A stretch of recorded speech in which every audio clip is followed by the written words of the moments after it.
Good morning, good morning. So it is starting to rain out right now. Hopefully it's not gonna get too crazy. I think it's just the wind picking up, or it's just gonna rain.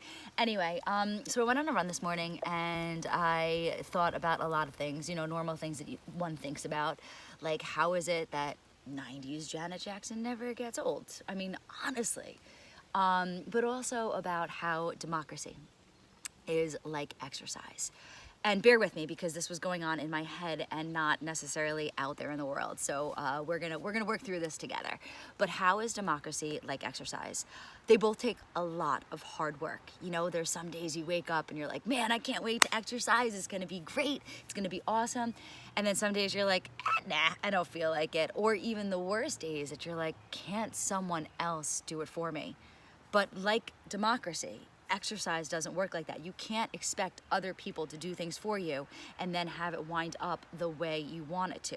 And that's the same idea with when you exercise. Sometimes you work really, really hard and you're dedicated and you're perseverant and all these things, but you don't necessarily get the results that you want. So it takes even harder work. And then you have to bring all these other options into it and everything. And that's the way democracy is too. You have this idea, you have this idea on a pedestal, and it doesn't just stand up there by itself. It needs to be held up. And in order to do that, you have to build strength. You can't just hold it up there and expect it to stay. Just like when you have muscles, you don't just do one push-up or one squat and then expect it to just last for the rest of your life. You have to use it, just like you have to use your brain and everything else like that. So bear with me on this. So with this idea that democracy is like exercise, it is a practice. It is not perfect. There is not always the right answer. What works for some people doesn't work for other people. But there is a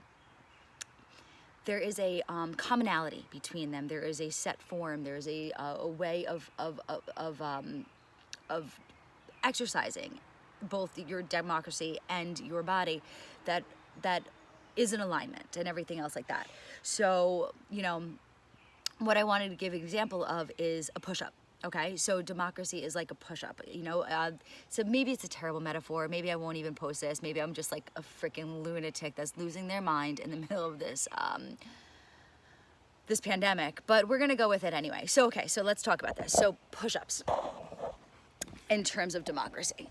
So you have this form, you have this idea, just like that. So bear with me. So you're here, right? And you're doing a push-up. So sometimes you're just like, okay. So in the expansion, when you have ultimate freedom, when you have this democracy that is working, this is not hard at all, right? So you're here in a push-up, you're just like, no big deal, but held on for too long, you're like, okay, what else can we do with it? Is there leeway? Is there modifications? Is there anything else that we can do? But as you lower yourself down, as democracy begins to fall, it becomes harder and harder and harder, and you have to contract. And it is in the expansion that it is easy. Democracy is easy when it's ever expansive, when it ever has all these beautiful possibilities of all these freedoms that you can do with it. But as you lower down, as you contract and you contract and you contract and you contract, it gets harder because gravity takes its way with it. And that's the whole idea. Democracies can fall, but you have to work hard to push them back up. You have to work hard to lift them back up. Now, that's the whole thing with push-ups, and I've said this for such a long time that I'll stay down here because it's gonna get all messed up. So what I've always said with push-ups is that when you lead with your heart, when you lead with what's right, when you lead with what's just, when you have that alignment, you can do something beautiful. But when you lead with other things, it gets to be more perverted. It becomes more dangerous. It becomes more compromising. And then you just wind up screwing yourself. So what I'm saying is this. When we practice democracy, when we exercise democracy, when we exercise our freedoms, our beliefs, all those other things, it takes a lot of hard work. And you have to be willing to put that work in.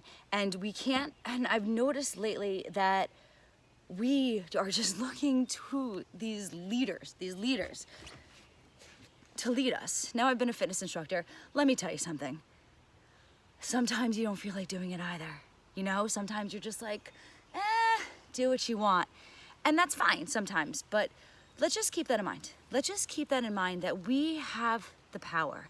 It is up to you. If you want democracy, if you want to hold on to those democratic ideals, those ideas set forth in the Constitution, in the Bill of Rights, in anything, in this idea that everything. You have to work hard for it. You can't just expect someone else to do the hard work for you and have it wind up just the way you want it to. So maybe this metaphor works for you, maybe it doesn't. Maybe we'll just talk about Janet Jackson again. But seriously, exercise is like democracy. Just keep that in mind. You have to really fight for it. You have to really work for it. It's not something that comes easy. And it has to happen every day, or most days. All right, so exercise your freedom, exercise your democracy, all the things. Have a good day, guys.